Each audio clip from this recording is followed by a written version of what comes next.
Parliament వర్షాకాల సమావేశాలు ఇవాల్టితో ముగియనున్నాయి. నేటితో సమావేశాలు 21 రోజులకు చేరుకున్నాయి.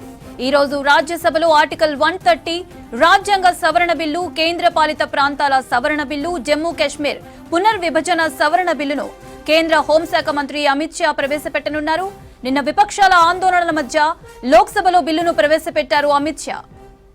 రాష్ట్రంలోని మంత్రి అయినా దేశ ప్రధాని అయినా తీవ్ర నేరారోపణలతో నెల రోజులు జైల్లో ఉంటే ఆ మరుసటి రోజే గద్దె దిగేలా కేంద్ర ప్రభుత్వం 3 కీలక బిల్లులను తీసుకువచ్చింది.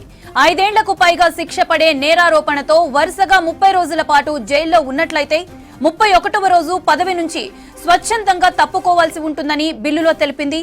రాజీనామాకు నిరాకరించిన 31వ రోజు ఆటోమేటిక్ గా పదవి కోల్పోయేలా ప్రతిపాదనలు చేసింది. కేంద్రం సిద్ధం చేసిన 3 బిల్లులను కేంద్ర హోంశాఖ మంత్రి అమిత్ షా నిన్న లోక్సభలో ప్రవేశపెట్టారు.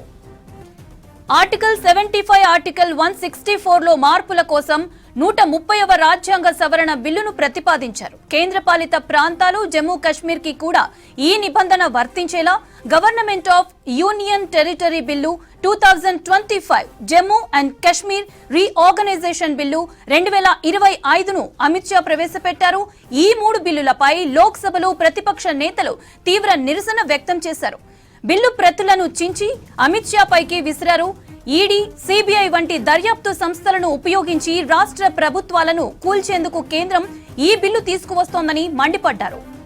ప్రతిపక్షాలన్నీ బిల్లులను వ్యతిరేకిస్తుంటే కాంగ్రెస్ ఎంపీ శశి థరూర్ మాత్రం మద్దతిచ్చారు.